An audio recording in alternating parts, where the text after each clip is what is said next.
220페이지입니다. 220페이지에 01번. 자, 다음은 건축금형상 건축허가에 관한 내용이다. 옳지 않은 것은 1번. 건축 또는 대수선 하려는 자는 허가권자, 특별자치시장, 특별자치주지사, 시장, 군수시장 맞죠? 허가를 받아야 한다. 정확합니다. 건축 또는 대수선은 허가권자로부터 허가를 받아야 한다. 정확하죠. 2번. 허가권자는 건축 허가를 받은 자가 허가를 받은 날로부터 2년 내에 공사에 착수하지 아니하거나 공사를 착수하였으나 공사 완료가 불가능하다고 인정하는 경우 취소 사유 맞죠? 네, 그 건축을 취소할 수 있습니까? 해야 합니까? 해야 한다. 3번. 바닥 면적의 85제곱미터 이내인 정축, 개축, 재축 행위는 건축허가 대상입니까? 신고 대상입니까? 신고 대상. 그래서 허가권자에게 신고함으로써 건축허가를 받은 것으로 본다. 정확하죠. 4번. 대수선의 경우, 자, 연면적이 200제곱미터 미만이고 3층 미만인 건축물의 대수선은 소규모 건축물의 대수선이죠. 소규모 건축물의 대수선 행위는 허가받습니까? 신고합니까? 신고 대상. 그래서 허가권자에게 신고함으로써 건축허가를 받은 것으로 본다. 정확합니다. 5번. 특별시 광역시 안에서 층수가 21층 이상이거나 연면적 합계가 10만 제곱미터 이상인 건축물을 건축하고자 하는 경우에는 특별시장 또는 광역시장의 허가를 신고하면 허가를 받은 것으로 본다가 아니고 특별시장, 광역시장이 허가를 하게 되죠. 그래서 특별시장, 광역시장이 허가를 받아야 한다. 그렇게 되죠. 5번이 틀렸습니다.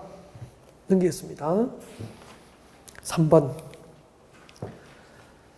건축법상 규정하고 있는 가설건축물의 허가 규정은 가설건축물 허가 규정은 암기를 하셔야 됩니다. 네.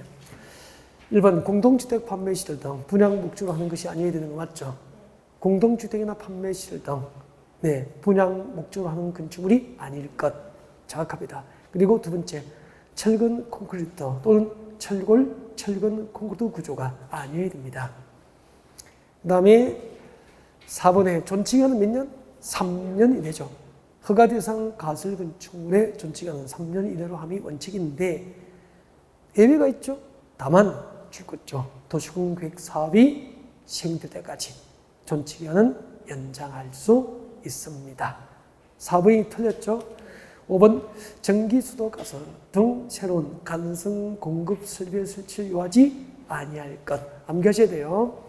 공동주택 판매시설, 영업시설 등 분양 목적으로 하는 것이 아닐 것. 철근 콘크리트나 철근 콘크리트조가 아닐 것. 그리고 존치기간은 3년 이내일 것. 전기 등 간성 공급 설비의 설치를 요하지 아니할 것. 그렇게 오해되죠. 4번이 정답이고 3번 봐요. 3번에 보기 3번. 도시군 계획시설 예정지에서 일정 기간 안에 사업을 시행하지 않는 경우로서 사업 시행이 되지 않는 경우 사건 보호를 위하여 가중증 허가가 가능하다. 맞습니까? 네, 맞죠. 잠깐만요. 다음 연습 무지하게 많이 한 거죠. 봐주세요. 도로. 얘는 갑, 밑에는 어뢰 토지가 있습니다. 갑과 어뢰 토지를 대상으로 기존의 도로를 확장합니다. 그래서 갑과 어뢰 토지를 대상으로 도로 설치를 도시군 관리계획으로 결정하여 고시를 하게 됩니다. 그때부터 우리는 갑과 어뢰 토지를 도시군 계획시설 부지라고 하죠. 이 도시군 계획시설 부지로 결정을 해서는 갑과 어뢰 토지에서는 건축이나 공정물 설치 등 개발 허가를 해서는 된다, 안 된다? 안 된다. 이게 원칙이죠. 개발 행위 허가를 해서는 안 된다. 이게 원칙이죠. 단 도시군 계획시설 사업을 결정을 해놓고 몇 년이죠? 갑과 어뢰 토지에 도시군 계획시설 사업을 결정을 해놓고 2년 내에 사업이 미집행됩니다. 2년 동안 사업이 미집행된 상태에서 2년 동안 사업이 미집행된 상태에서 첫 번째 뭐죠?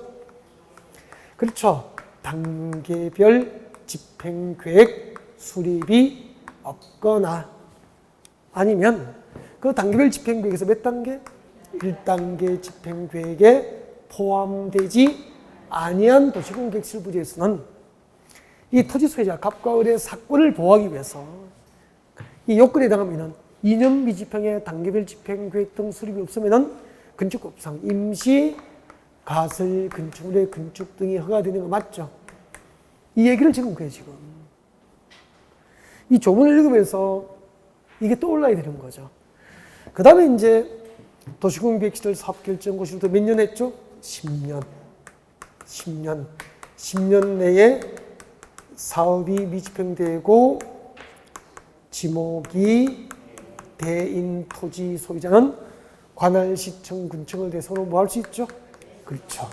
매수 청구를 할 수 있죠. 도시공비획시설 사업을 결정고시해놓고 몇 년? 20년 내에 사업이 미집행되면은 20년이 된 날입니까? 다음 날입니까? 다음 날. 그 결정고시의 효력은 실효된다. 여기서 공부했던 거죠. 그래서 3번 다시 봐요. 도시공비획시설 예정지에서, 즉 도시공비획시설 사업, 도로건설 사업이 결정된 갑과 을의 토지에서 일정 기간 2년 내에 사업이 시행되지 아니한 경우로서 사업의 시급한 시행이 되지 않는 경우, 즉 2년 동안 사업이 미집행되고 단계별 집행계획 등 수립이 없을 경우에는 사건 보호를 위해서 갑과 을의 토지에 임시, 가설 건축물의 건축 등이 허가될 수 있다 이 말이에요. 이해가 됐습니까? 네. 다음 내려오세요. 자, 건축법상 건축허가, 건축허가에 관한 다음 설명 중 맞지 않는 것은 1번, 허가권자는 착공신고 전에 경공매 등으로 건축주가 대지의 소유권을 상실한 때부터 몇 개월 걸린다고 그랬죠? 6개월. 경공매로 건축주가 대지의 소유권을 상실했다고 건축허가 취소 대상이 아니고요. 그때부터 6개월이 지난 후에도 공사 착수가 불가능하다고 판단될 경우에는 건축허가를 취소할 수 있습니까? 해야 합니까? 해야 한다. 그렇게 되겠지. 1번 틀렸죠? 정답이에요. 2번, 건축허가를 받은 후 사업에 2년 내에 착수하지 않으면 그 허가는 취소해야 한다. 맞고. 3번, 허가는 위락시설 동그라미, 숙박시설 동그라미 하세요. 위락시설, 숙박시설 동그라미 하시고, 허가권자는 네, 허가를 받은 후에 허가권자는 위락시설, 숙박시설에 해당하는 건축을 허가할 때 해당 대지의 건축물의 용도 등이 주거환경과 교육환경에 부족하면 위락시설, 숙박시설이 주거환경 또는 교육환경을 고려할 때 부적합하다고 인정되면 건축위원회의 심의를 거쳐서 허가를 아니할 수 있죠? 네. 4번. 방제지구 줄 거예요. 자연재해 위험 개선지구 동그라미요. 방제지구나 자연재해 위험 개선지구 등 상습지로 침수거나 침수가 우려되는 지역에 건축하려는 건축에 대해서 지하철 등 일부 공간, 지하청 등 일부 공간을 주거용으로 사용하거나 거실로 설치하는 것이 부적합하다고 인정될 경우에는 역시 건축위원회의 심의에 있어서 건축을 아니할 수 있죠. 3번, 4번을 묶으세요. 앞으로 묶어서 앞에다가 건축법상 건축허가를 거부할 수 있는 허가 거부 대상이죠. 건축법상 건축허가를 아니할 수 있는 대상이 4개가 있습니다. 4개. 그 4개. 위락시설, 숙박시설 용도, 건축의 용도가 위락시설, 숙박시설이면서 주거환경, 교육환경에 부적합하면 건축위원회의 심의에 거쳐서 허가는 거부될 수 있죠. 그 다음에 또 하나가 방제지구나 자연재해 위험 개선지구로 지정되어서 상습적으로 침수되거나 침수가 우려되는 지역에도 건축위원회의 심의를 거쳐서 허가는 거부될 수 있죠. 그래서 건축법상 건축허가 거부 대상 4개를 이용하면 되죠. 용도가 뭐죠? 위락시설, 숙박시설 용도가 주거환경, 교육환경에 부적합하거나 아니면 방제지구나 자연재해 위험 개선지구로 지정되어 상습 침수가 우려되는 지역은 건축허가를 아니할 수 있다. 건축허가는 거부될 수 있는 거예요. 간단하잖아. 그죠? 다음 내려오시고 5번 건축공사를 착수하였으나 공사 완료가 불가능하다고 인정될 경우에는 허가권자는 원칙적으로 건축허가를 취소할 수 있습니까? 해야 합니까? 해야 한다. 다음 5번 건축허가의 제한입니다. 5번, 6번 같은 문제거든요. 그래서 잠깐만요. 잠깐 복습하고 문제 같이 볼까요? 네? 앞에 와주세요. 필기도 안 해서 될 거예요. 네, 요약집, 특강자료, 기본서에 다 그대로입니다. 자, 복습하지 뭐. 여러분, 건축법상 건축을 제한할 수 있는 자 누구죠? 국장. 국토부장은 누구를 제한할까? 여기 보고 대답해 주세요. 누구를 제한할 수 있죠? 허가권자. 모든 허가권자가 허가를 못하게 제한할 수 있죠? 허가 제한할 수 있어요. 그 다음에 이미 허가권자로부터 허가받은 건축물에 뭘 제한하죠? 착공을 제한할 수 있죠. 허가 제한, 착공 제한이 가능하죠. 그때 국토부 장관이 허가권자의 건축허가를 제한할 수 있는 사유, 이 사유를 두 개를 외워야 된다고 했잖아요. 이게 핵심. 이 두 개 하고, 그 다음 또 누가 제한하죠? 특광도, 특별시장, 광역시장, 도지사가 제한권자 됩니다. 특강도는 누구를 제한합니까? 허가권자 중 자기의 하급기관인? 그렇죠. 잘하십니다. 자, 시장, 군수, 구청장. 시장, 군수, 구청장의 허가를 못하게 제한할 수도 있죠. 이미 허가받은 건축물의 착공을 못하게 제한할 수도 있고, 이때 특강도의 제한 사유, 이거 이제 떠올라야 돼. 이걸 비교하는 게 핵심이에요. 이걸 구분을 못하면 답을 못 찾아요. 국토관리는 특강도의 책무입니까? 중앙정부의 책무입니까? 국토방위, 국토관리 이런 것은 중앙정부의 책무 아닙니까? 그래서 배우세요. 국토관리를 위해서 특히 필요한 경우죠. 국토관리에서 특히 필요한 경우, 국토교통부 장관은 허가권자가 허가를 못하게 제한할 수도 있고, 이미 허가받은 것을 착공을 못하게 착공 제한을 할 수 있다. 또 하나가 있죠. 주무부 장관의 요청이 있는 거죠. 주무부 장관의 요청이죠. 국방부 장관이 국방상 필요도 요청하거나, 교육부 장관이 교육환경 보호를 위해서 필요도 요청하거나, 그런 거죠. 얘기는 뭐죠? 지금 대답하시면 감사합니다. 지역계획과 도시계획. 이게 나와야 되죠. 지역계획, 도시군계획이에요. 지역계획, 도시군계획상 필요한 경우죠. 그러면은 지역계획과 도시군계획상 특히 필요하다고 인정될 경우에는 국토부 장관은 허가권자의 건축허가를 제한할 수 있다. O 믿겠습니까? X. 그렇게 되는 거야. 지역계획과 도시군계획상 필요한 경우 누구의 제한 사유죠? 특강도. 이 사유로 국토부 장관은 허가권자 허가를 제한을 못하는 거죠. 그래서 핵심은 국장의 제한 사유하고 특강도의 제한 사유를 늘 구분을 하시면 돼요. 건축법상 건축허가 제한 기간 몇 년 이내로 제한하면 원칙이죠? 2년. 2년 이내로 제한하면 원칙인데 1회 1년 범위 내에서 그 제한 기간은 연장될 수 있다. 그렇게 되죠. 5번 문제 보겠습니다. 국토관리상 특히 필요한 경우 줄 거죠. 국토관리상 특히 필요한 경우 누구의 제한 사유죠? 국장. 이때는 국장이 누구? 허가권자의 건축 허가나 허가받은 것 중에 착공을 제한할 수 있다. 정확합니까? 네. 다음 국방문화재 보전, 환경보전상 특히 필요한 경우 허가권자의 건축허가나 허가받은 것 중에 착공도 제한할 수 있다. 맞습니까? 네. 국방문화재 보전, 환경보전에 필요하다고 주무부 장관의 요청이 있는 경우죠. 그죠? 줄 놓은 겁니다. 다음 3번. 국민경제상 특히 필요하다고 주무부 장관이 요청하면은 허가권자의 허가나 허가받은 것 중에 착공 제한할 수 있죠? 네. 4번. 특별시장, 광역시장, 도지사는 나왔네. 지역계획, 도시군계획상 특히 필요하다고 인정되면 특강도의 제한 사유 맞습니까?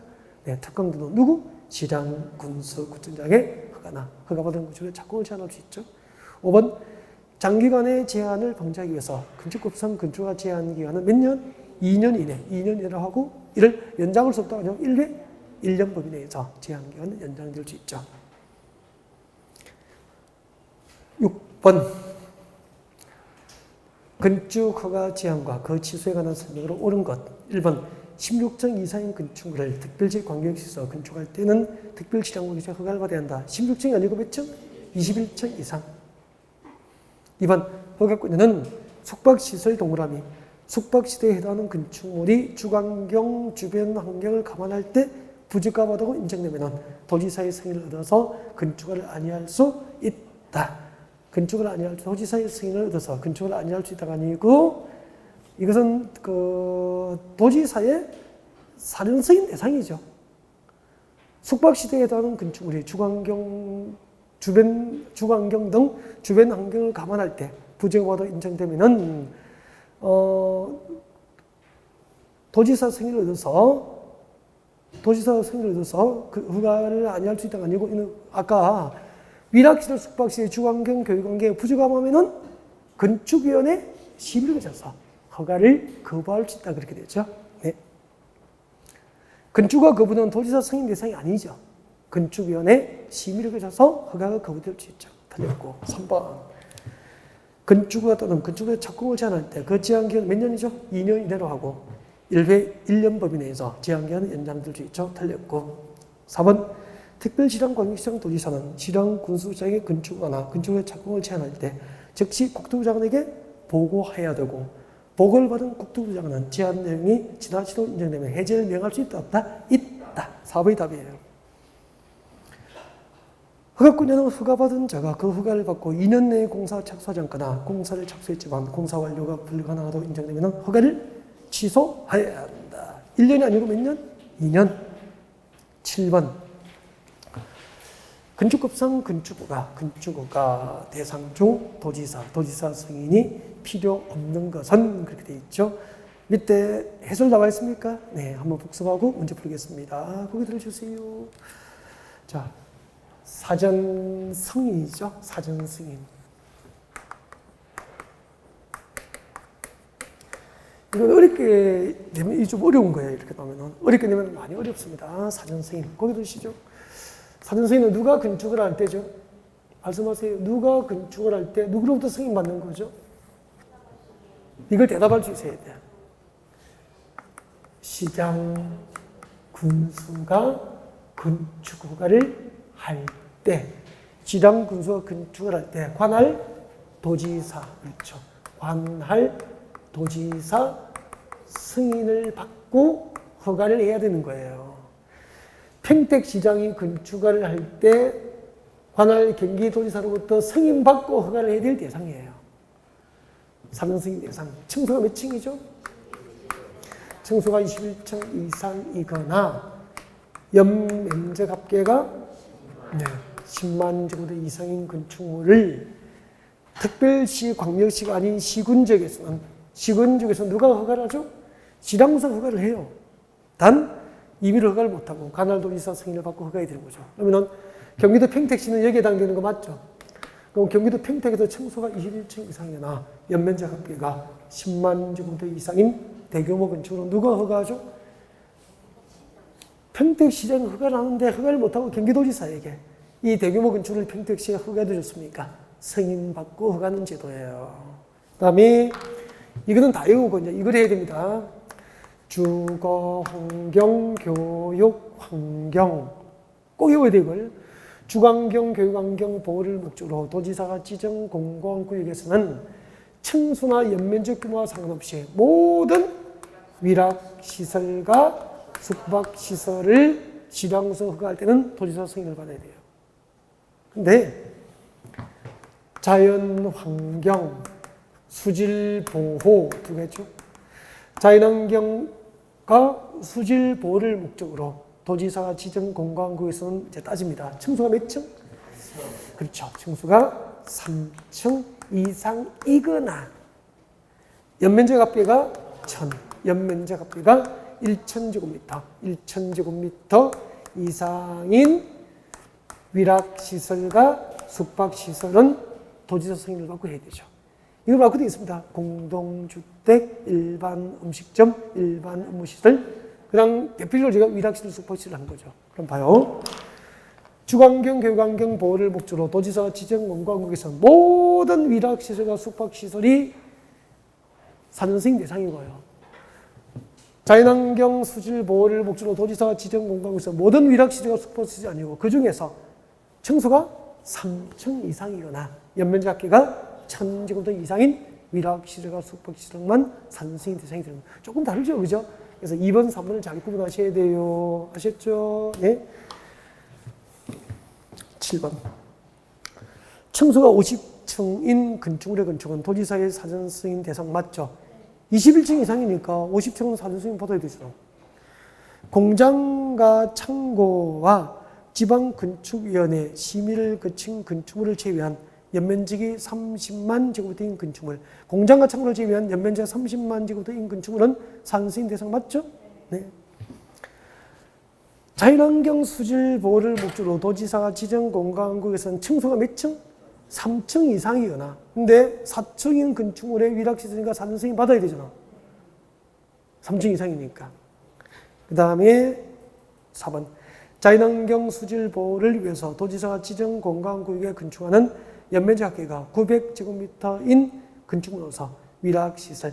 자연환경 수질 보호를 목적으로 지정 공간구역에서는 층수가 3층 이상이나 연면적 합계가 1000제곱미터 이상인데, 그죠? 연면적 합계가 900제곱미터는 위락시설 사전승인 대상이 아니죠. 답이 4번이죠. 주관경, 교육환경은 층수 연면적 상관없죠? 네, 모든 위락시설과 숙박시설의 사전승인 대상이 됩니다. 맞고. 그래서 특히 그 해설에 2번하고 3번, 거기 해설에 3번하고 4번을 꼭 구분했으면 좋겠습니다. 알겠죠? 주관경, 교육환경 보호를 목적으로 지정 공간구역은 모든 위락시설, 숙박시설의 사전승인 대상. 자연환경과 수질 보호를 목적으로 지정 공고된 구역은 층수가 3층 이상이거나 연면적 합계가 1000제곱미터 이상인 건축물만 사전승인 대상. 2번, 3번을 꼭 구분하셨으면 좋겠어요. 이거 층수가 21층 이상, 연면적 합계 10만 제곱 이상, 이것은 다 외운다니까. 그래서 보통 이제 수험생이 좀 싫어하는 게 2번, 3번인데 요즘에는 밑에 끌로 출제를 해요, 요거. 요즘에는 그런 추세, 작년부터. 수험생이 좀 싫어하는 거. 보편적으로 안 외우고 있는 거 위주로 출제를 해요, 요즘에는. 그죠? 작년에 계속 출제 패턴이 그렇게 바뀌었어요. 네. 8번. 여러분, 건축신고대에서는 암기를 진짜 하셔야 되는데. 진짜 암기해야 돼. 제가 뭐 해설이 뭐 필요하겠어요. 암기를 하셔야 되죠. 암기하셔야 되는데, 이거는 이제 건축신고는 암기해야 되는 각종 신고라고 돼 있죠. 건축신고 말고 기타 신고도 들어가 있는 거잖아. 그래서 한번 풀어볼게요. 자, 건축법상 각종 신고에 관한 다음 설명 중 틀린 것은 가설 건축의 경우 공사 착수 전까지 축조 신고를 한다. 맞습니까? 가설 건축 축조 신고는 착수 전까지 하면 돼요. 2번. 일반 건축의 착공 신고도 공사 착수 전까지 신고하면 됩니다. 허가 받았는데 변경되는 부분의 높이가 10m가 아니고요.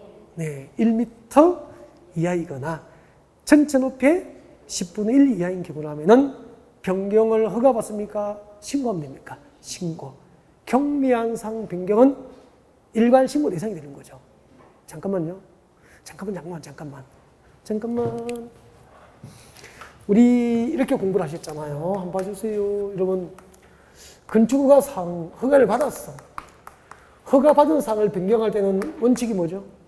변경은 항상 같은 절차라니까. 허가상 변경은 변경 허가를 받는 게 원칙이라니까. 우리 그렇게 했잖아요.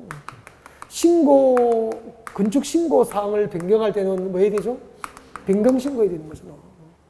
성인상 변경은 성인이 원칙이고, 인가상 변경은 인가가 원칙이고, 단 경미한상 변경은 변경을 받지 않는다고 그렇게 나가잖아요.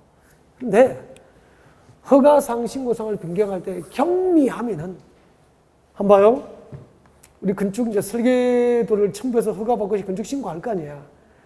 하다 보면은 방을 좀 크게 확장할 수도 있고 창을 크게 넓힐 수도 있는 거잖아. 뒤에 환기구가 없는데 환기구를 뚫을 수도 있는 거잖아. 그러면은 허가받고 설계도 첨부해서 허가받더라도 착공부터 준공부터 사용승인까지 설계도를 변경하지 않는 경우가 있을까 없을까? 없습니다, 그냥. 하다 보면은 건축주가 설계를 조금씩 변경할 수밖에 없어요. 그것도 수차례. 남편이 그 주방 면적을 뭐 15제곱미터를 했는데 제 아내가 와서 보고 뭐 20제곱미터로 확장하라고 하는 경우도 있고, 이제 꼼짝없이 신랑이 이제 확장할 수밖에 없잖아요. 그러니까 설계는 변경될 수밖에 없는 거야. 그때마다 다시 허가받고 다시 신고하면은 진짜 불편하잖아. 허가 관청도 너무 민원이 폭주하는 거야. 그래서 경미한 사항은 그냥 하고, 경미한 설계 변경 그냥 하라는 거지. 그냥 변경하고 나중에 사용승인 신청할 때 뭐 하라고요? 준공검사 할 때, 사용승인 신청할 때 일괄 신고하라 이 말이야. 괜찮은 제도 맞죠? 사용승인 신청 시 일괄 신고 대상이 해설에 나와 있어. 밑에 해설 나와 있죠? 가끔 이렇게 출제될 수 있단 말이야. 그게 별표에 썼으면 좋겠어. 평소 수업할 때 제가 강조 안 하는 거거든요. 문제풀이에 보완을 해야 돼. 사용승인 신청 시 일괄 신고 대상이죠. 무슨 말인지 알겠죠, 이게? 그때그때 변경을 신고합니까? 일괄 신고합니까? 일괄 신고. 모아두었다가 일괄 신고하는 거죠, 한꺼번에. 거기에 공통점이 있어. 그 공통점이 한 개 빼고는 전부 숫자가 0 아니면 1이야. 그렇게 외워야 돼. 건축법상 사용승인 신청 시 일괄 신고 대상 하나 빼고 전부 얼마죠? 숫자가 0 아니면 1이야. 나는 그렇게 외워요. 그럼 하나는 1번 줄 거면 되죠? 네. 건축물의 동수나 층수를 변경하지 아니하면서 줄 거죠. 변경되는 부분의 바닥면적 합계가 얼마? 50평도 이하인 경우는 변경 시 신고합니까? 일괄 신고 대상이 됩니까? 일괄 신고 대상. 나머지는 보십시오. 나머지는 전부 숫자가 1 아니면은 10분의 1이야. 맞죠? 0 아니면 1이죠. 0 아니면 1이에요. 다. 일괄 신고 대상은. 건축법상 일괄 신고 대상. 바닥 면적 합계만 50평도 이하 변경이고 나머지는 전부 0 아니면 1이에요. 숫자가. 그럼 올라갑시다. 8번의 3. 변경되는 부분의 높이가 10m가 아니라 몇 미터? 1m 이하이거나 전체 높이 10분의 1 이하인 경우라면 그 변경이 경미하니까 변경 시 신고합니까? 사용승인 신청 시 일괄 신고 대상입니까? 일괄 신고 대상이 됩니다. 아셨죠? 네. 그 다음에 3m의 옹벽을 축조하고자 할 때는 축조 신고해야 되고요. 옹벽은 아까 2m 넘으면 축조 신고 대상이잖아. 옹담은 2m 그거죠. 건축조 변경은 네, 변경 신고 대상이 됩니다. 건축조 변경은 임의로 변경합니까? 건축주는 변경 신고해야 됩니까? 변경 신고. 그러니까 건축주가 받을 때 A가 허가를 받았는데 B가 그 허가를 승계할 수 있어요. 알겠죠? A가 받아둔 건축허가로 B가 건축할 수 있는 거야. 건축주가 동일합니까? 변경됐습니까? 그걸 원래 해야 됩니까? 허가권자에게 신고해야 됩니까? 변경 신고하면 된다는 얘기예요. 아셨죠? 네. 그래서 8번 문제는 괜찮아요. 이런 것은 문제풀이할 때 이렇게 보완이 돼야 될 문제예요. 별표 하나 하셨으면 좋겠고, 가끔 그 사용승인 신청 시 일괄 신고 대상은 네, 꼭 기억하셨으면 좋겠습니다. 알겠죠? 네, 받아면적 합계만 50평도 이하고 나머지는 1과 10분의 1이에요. 다 숫자가. 0과 1만 보이면 돼요. 그죠? 네. 9번 참고하시고 넘어가겠습니다. 10번. 건축법상 사용승이죠. 건축법상 사용승과 관련된 다음 설명 중 옳은 것은 잠깐만요.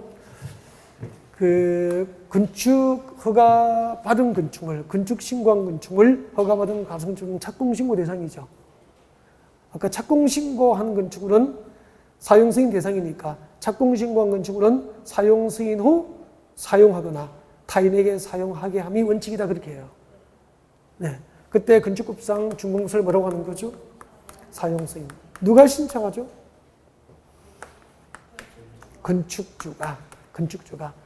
감리자가 지정됐으면 감리자가 작성한 감리 완료봇을 첨부해요. 첨부해서 누구에게? 허가권자. 건축주가 허가권자에게 사용 승인을 신청합니다. 처리기간이 며칠이죠? 7일. 7일 내에 사용 승인을 위한 검사를 하고 그 검사에 합격된 건축물에 대해서 사용 승인을 교부를 해야 됩니다. 사용승인 신청을 받고 허가권자가 7일 내에 정당한 사유 없이 사용승인서 교부를 하지 않는 경우에는 사용승인 전 해당 건축물을 입주하여 사용할 수 있다. 5 믿겠습니까? 5. 알겠죠? 처리기간 7일 넘어도 사용승인서 교부가 없으면 입주하면 돼요. 사용승인 전 건축물 사용이 법상 가능하니까. 네. 우리 주택법에서 뭐라 그러죠, 이걸? 사용검사라 그러죠. 사용검사. 주택법은 사용검사. 다음 주에 하게 되죠. 주택법상 사용검사는 누가 신청했죠?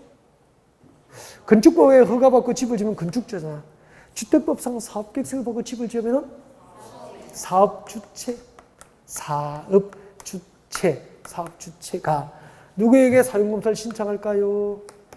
시장, 군수, 구청장, 시장, 군수, 구청장. 헷갈리니까 계속 연습하는 길밖에 없습니다. 누구나 헷갈려요. 시장, 군수, 구청장. 처리가 며칠이죠? 15일. 15일. 10번. 건축법상 사용 승인과 관련된 다음 설명 중에서 옳은 것은 1번. 건축법상 사용 승인을 받아야 할 건축물은 건축허가, 건축신고, 허가 대상 가소건축에 한한다. 맞죠? 거기서 봐요. 건축허가를 받은 건축물, 건축신고한 건축물, 허가 대상 가소건축은 뭐죠? 착공신고 대상이고 동시에 뭐가 되는 거죠? 사용 승인을 받아야 할 대상이 되는 거잖아요.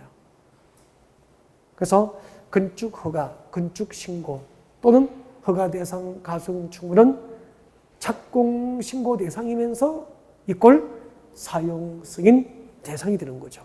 오, 뭐겠습니까? 오, 그게 포함되지 않는 게 뭐죠? 그게 포함되지 않는 거. 아까 축조 신고 대상, 축조 신고 대상 가설 건축물은 포함되지 않죠.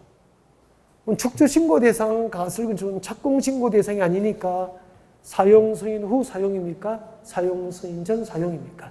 사용 승인 전 사용할 수 있게 되는 거죠.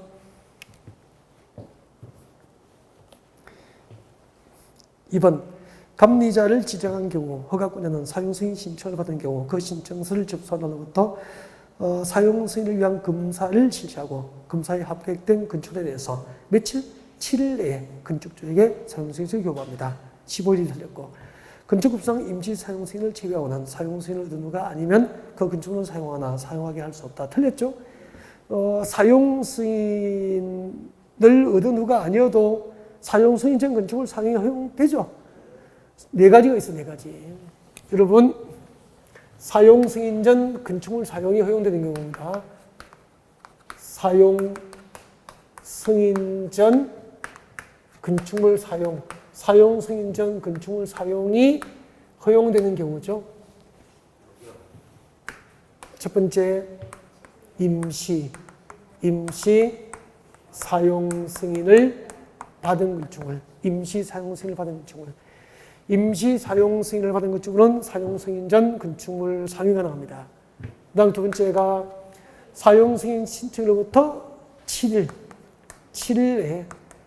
내에 사용 승인서 교부가 없는 경우, 7일 내에 사용 승인서 교부가 없는 경우, 7일 내에 사용 승인서 교부가 없는 경우에도 사용 승인 전 건축물 사용 가능합니다.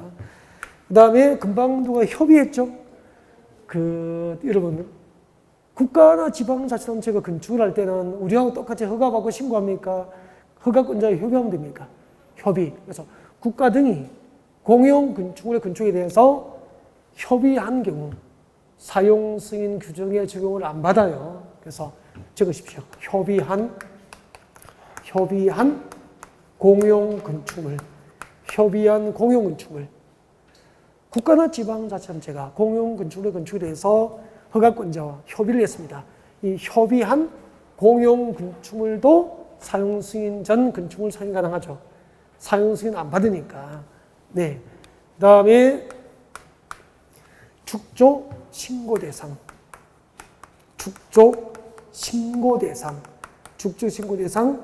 가설 건축물. 이 네 개는 사용 승인 전 건축물 사용이 가능해요. 집 다 짓고 사용 승인 받지 않고 입주할 수 있단 말이에요. 사용 승인 전 건축물 사용이 가능한 경우, 네 가지가 통째로 한 번에 나올 수 있으니까 외워놔야 됩니다. 사용 승인 전 건축물 사용이 가능한 경우, 임시 사용 승인을 받았거나 7일 내에 신청으로부터 7일 내에 사용 승인서 교부가 없거나, 그 다음에 협의한 공용 건축물이거나 축조 신고 대상 가설 건축물은 사용 승인 전 건축물 사용이 가능합니다.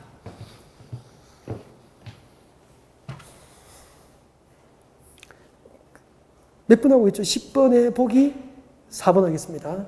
자, 신고 대상 건축물도 사용 승인 신청할 때 허가권자에게 감리 완료 보고서를 첨부해야 한다. 틀렸죠? 신고 대상 건축물은 감리자 지정 대상이 아니기 때문에 사용 승인 신청 시 감리 완료 보고서 첨부를 필요로 하지 않습니다. 신고 대상 건축물은 감리자 지정 대상이 아니라는 거죠, 한마디로.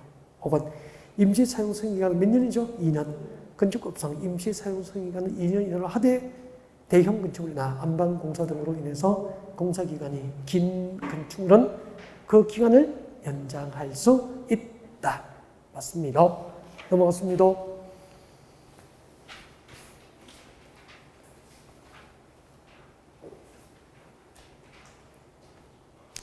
자, 12번 여러분 보시고요. 다 했습니다. 거의 다 중복되는 것들이에요. 13번 보겠습니다. 13번, 14번이 같은 문제잖아요. 건축신고 대상. 건축신고 대상. 그래서 13번 문제를 풀 건데요. 건축신고 대상은 방법 없습니다. 그냥 암기하셔야 됩니다. 제가 해설해도 될 일 아니에요. 이거는 오후에 이제 연습을 좀 하셔야 됩니다. 한번 같이 하겠습니다. 기념으로. 건축신고 대상 같이 한번 외우죠. 저도요. 한 번씩 외워야 저도 안 잊어버려요. 근데 제가 중간에 막히면 여러분이 도와주셔야 돼요. 이제 뭐, 막혀도 되잖아. 여러분이 도와줄 수 있으니까. 표정들이 안 도와줄 거야. 너 막히면 냅둘 거야. 그런 표정인데. 자, 보시고. 건축신고 대상. 같이 외워요. 거기도 나와 있는 것 같은데 해설에도 있고 다 있으니까. 네. 같이 외우죠. 이럴 때 같이 외우면 금방 외워져요. 바닥 면적 합계 85제곱미터. 바닥 면적 합계 85제곱미터 이내인 정축, 개축, 재축은 신고하면 허가받은 것으로 본다. 그 다음에 관리적, 농림적, 자연환경 보존적이니까 도시적 밖이죠. 네, 그래서 외울 때 도시적 밖에서 그렇게 오라 그랬죠. 도시적 밖에서. 도시적 밖에서 연면적이 200제곱미터 미만이고 동시에 몇 층? 3층 미만인 소규모 건축은 신고하면 되죠. 근데 그래서 저 시골 동네, 도시적 밖에 시골 동네에 소규모 건축은 신고하면 돼요. 그래서 우리 시골 마을에 가면은 상상해 보십시오. 시골 마을에 가면은 3층 주택 보셨습니까? 못 보셨습니까? 우리 동네는 없어. 3층 주택 없어, 우리 마을에는. 전부 1층 내지 2층이에요, 2층. 이유가 이거라니까. 연면적이 200제곱 미만이니까 199제곱미터까지 신고로 건축할 수 있잖아요. 1층, 2층 바닥면적 합계가 199제곱미터 미만이 된다니, 이하에 된다니까. 200제곱미터 미만이니까 199제곱미터 이하에 되는 거야. 그 다음에 층수가 몇 층이죠? 3층 미만이니까 3층은 들어가요, 안 들어가요? 안 들어가요. 몇 층까지? 2층까지만 신고로. 그래서 시골 마을의 주택은 대부분이 2층이에요, 2층. 근데 잠깐만요.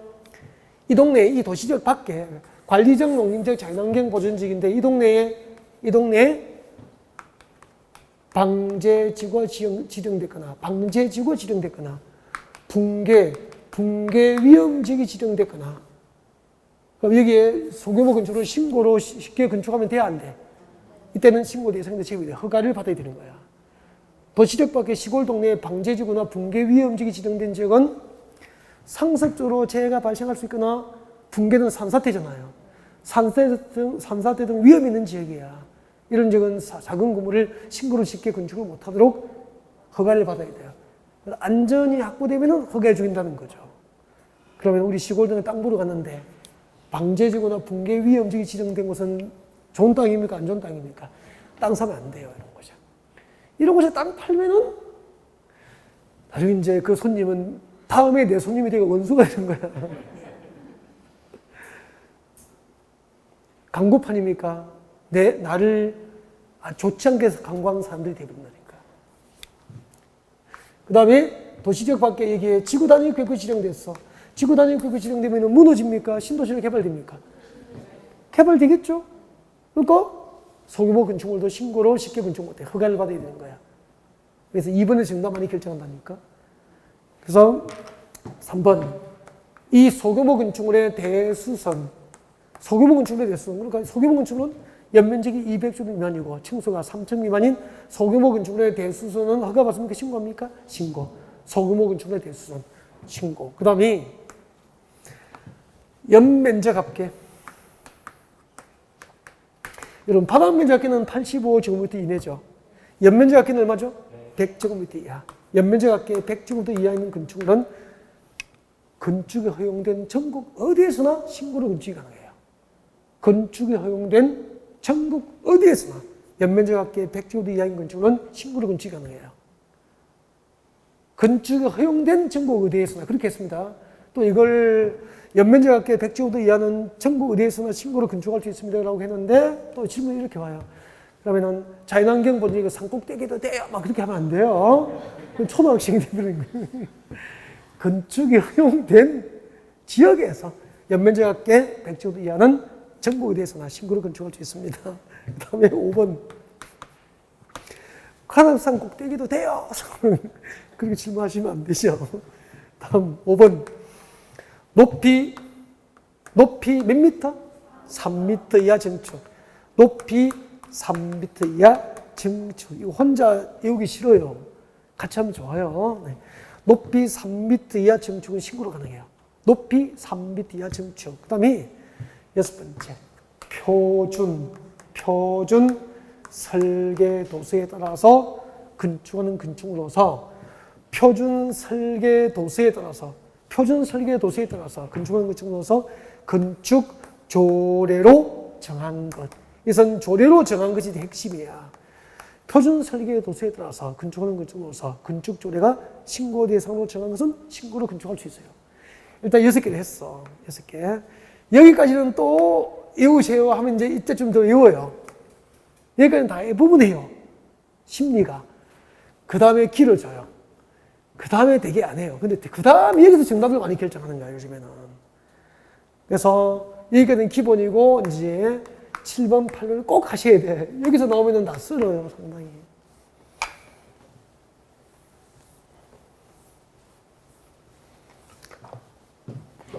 시계거든, 이게. 공업지역, 산업단지, 지구단위 계획구역 안에서 3개 중 하나에 걸리면 돼요. 공업지역이거나 산업단지가 지정됐거나 지구단위 계획구역 안에서 몇 층? 2층 이하로서 연면적 합계가 500제곱미터 이하인 공장. 이게 이제 어려워요. 이제 우리는 다 3개를 외워야 되는데 이 3개 중 하나에 걸리면 되니까 산업단지 안에서 이렇게 내면 되잖아요. 산업단지 안에서 층수가 2층 이하이고 연면적 합계가 500제곱미터 이하인 공장 이렇게 내도 되죠. 지구단위 계획구역에서 2층 이하로서 연면적 합계가 500제곱미터 이하인 공장을 신고하면은 허가받은 것으로 본다. OX 5. 이렇게 빨리빨리 해야 되니까 이걸 익숙하게 외워야 돼. 아셨죠? 마지막 농수산업을 경영하기 위해서 필요한 건축물들인데 창고는 연면적 200제곱미터 이하. 창고는 200제곱미터 이하. 축사, 작물 재배, 사니까 연면적 얼마죠? 그렇죠. 400제곱미터 이하. 400제곱미터 이하. 신고로 건축할 수 있어요.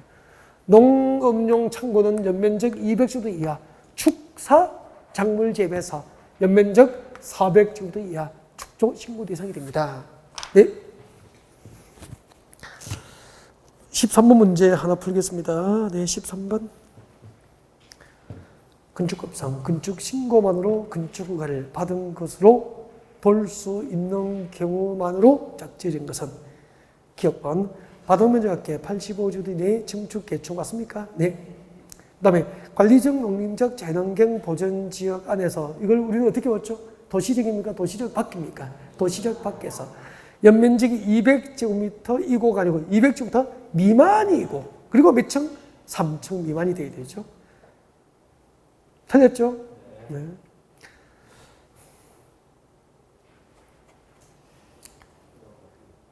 (200제곱미터) 이고 하면 200이 포함되기 때문에 안 되죠. 200제곱미터 미만이고 디귿번 연면적이 200제곱미터가 아니고 200제곱미터 미만이고 3층 미만인 건축물의 대수성이 되죠. 소규모 건축물로서 높이 3m 이하 보이면서 증축 맞습니까? 네. 바닥면적합계 아까 100제곱미터 이하인 바닥면적합계 85제곱미터 이내인 증축, 개축, 재축은 신고 대상 맞죠? 네. 그래서 기역, 리을, 미음 3번, 14번 연습하시고요. 넘어갔습니다. 책상 넘기면은 건축 신고 대상 금방 외웠던 거 나와 있죠? 거기서 4번에 보세요. 4번은 전부 뭐죠? 우리 외웠던 거? 대수선. 알겠죠? 그걸 빼고 외운 거예요. 그래서 대부분의 대수선은 허가 대상입니까? 신고 대상입니까? 신고 대상으로 생각하시면 되는 거죠. 그래서 그 230페이지 박서 건축 신고 대상에서 방괄호 4번은 암기 대상을 빼도 되죠. 그것을 제외한 나머지를 지금 외운 거라고. 아셨죠? 그래서 다 외우시면 됩니다. 연습하시고. 그 다음에 15번. 15, 16, 17번도 같은 문제 아니에요. 다. 15번에 대부분 들어가 있어. 15번에 16, 17이 들어가 있다고. 그래서 15번 문제 풀겠습니다. 건축법상 단독주택으로 용도가 부여된 건축물의 종류. 어떻게 외웠죠? 단다다공. 건축법상 단독주택의 종류입니다.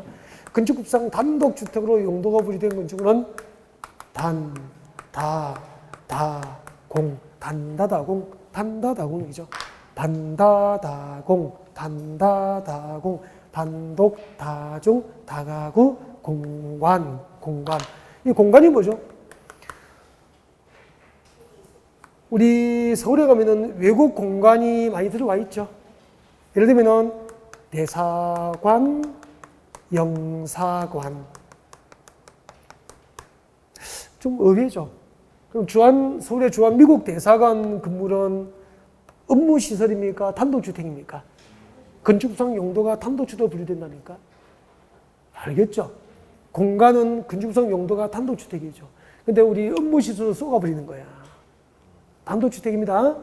공간이 뭔지 알겠죠? 대사관, 영사관. 그 다음에 공동주택. 공동주택은 어떻게 외웠죠? 아연다기 그렇게 외웠죠.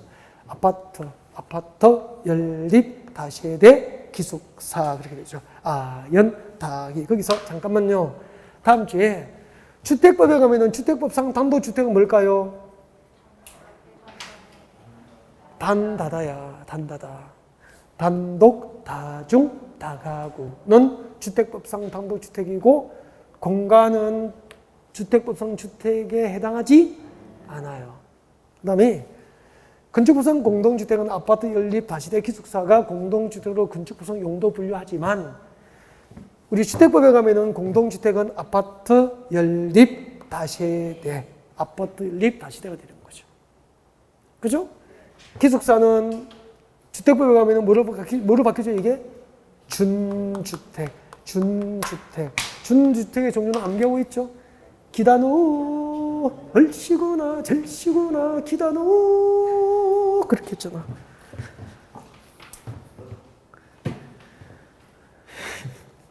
(15번)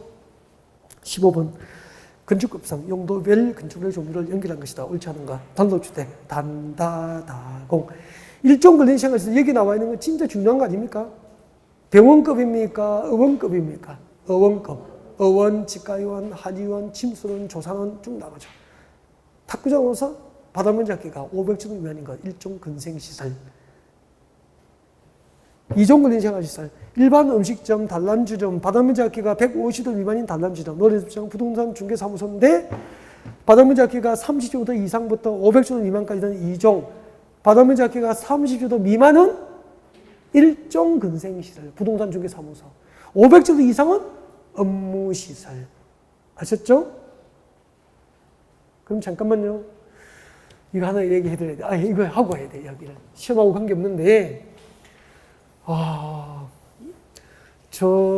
그때 강의하면서 이것 때문에 저같이 공부하시는 합격자가 우는 경우를 한 3번 본 것 같다. 울고 난리가 났어요. 한번 봐요. 여기 평택에 1500시대 브랜드 있어. 1500시대 브랜드 있다니까. 믿지도 않으면 평택이 제일 좋은 것 같아. 평균 분양가가 12억 정도 된다고 할까? 평균. 괜찮죠, 단지. 근데요, 단지 안에 뭐가 있죠, 요즘에는? 상가를 우리는 배웠으니까 배운 사람들은 상가를 이제 뭐라고 불러야 되죠? 부대시설입니까? 복리시설입니까? 복리시설. 복리시설이라고 한다고. 그래가지고 나중에 이제 아파트 여기 하나 받고 상가를 하나 받았어요. 중요한 것은 이제 기존의 아파트 팔고 이사하고 여기서 상가에 부동산 하려고 합격했어요. 땡큐죠. 상가도 전세입니까? 내 겁니까? 내 거라니까 분양받았다니까. 그러면은 1500세대 브랜드 있고 평택의 1등 아파트라면은 여기 상가의 부동산이 한 개일까요? 많을까요? 1층에 형이 한 개도 1층에 부동산 아니면은 5평에서 월세를 500씩 600씩 줄 수가 없어요. 맞잖아요. 뭘 해서 600만 원, 700만 원씩 월세를 내겠냐고. 부동산 아니면 안 되는 거야. 부동산이 월세를 600만 원 내도 된다는 거잖아. 괜찮아요. 근데 이종걸 생활 시설이 되려면 부동산은 바닥면적이 500제곱 미만까지 가능한 거 맞죠? 500제곱 미만까지. 그러면 근린생활시설은 주택가 인근에서 일상생활에 필요한 상가 건물을 말하는 거야. 근린이 뭐죠? 주택가 인근 지역에서 일상생활에 필요한 사업을 할 수 있는 공간을 근린생활시설이라고 하는 거예요. 500제곱 미만까지는 1종이잖아, 1종. 2종. 2종 근생시설이야. 주차장법에 의해서 주차장을 별도로 설치할까요? 필요 없을까요? 필요 없어요. 알겠죠? 내 상가에 점포 올리면 돼. 근데 이 상가에 부동산이 한 개가 아니고 쭉 들어오잖아, 이렇게. 맞죠? 하나의 건축물에 부동산 내 것만 알고 그 건물에 있는 바닥 면적을 전부 합해요. 그리고 500제곱도 넘으면 그때부터 뭐가 되죠? 2종 근린생활시설에서 뭐로 바뀝니까? 업무시설로 바뀝니다. 그때부터는 개설 신고할 때, 개설 등록할 때 주차장법상 부설 주차장 등 업무시설이니까 주차장 확보 다 해야 돼요. 그럼 내 주차장이 있어요? 없어요? 없잖아요. 개설 등록을 해요? 못해요? 못해요. 알겠죠? 그래서 상가에 점포를 받으면은 부동산 하실 분은 무조건 준공사가 나면은 바로 사용승이 나면 바로 중개사 사무소 개설 등록해야 돼. 아셨죠? 여행 갔다 와서 큰일 납니다. 그렇게 해서 내 점포 넣어놓고 부동산 못하는 거 봤어요. 다른 사람이 들어와도 부동산으로 못하는 거야. 그럼 무슨 영업을 해서 나에게 월세를 600만, 700만 주냐고. 아셨죠? 그래서 내 거만 바닥 면적 500입니까? 그 건물의 바닥 면적 합계입니까? 바닥 면적 합계. 알겠죠? 그게 500이라니까.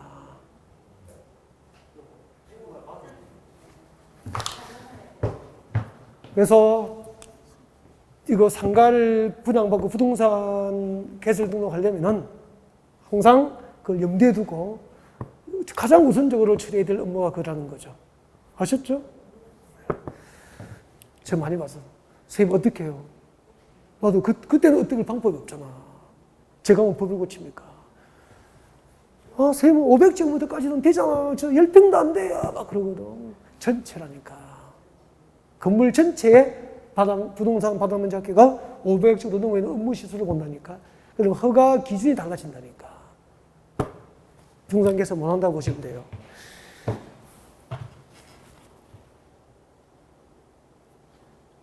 그러니까 월시에 한 600, 700 예상하고 대출받고 했다면 작은 일이 아니잖아. 비어있으면. 시야 나갑니다. 부동산 아니면. 5평짜리 6평짜리. 부동산 아니고 누가 들어오냐고.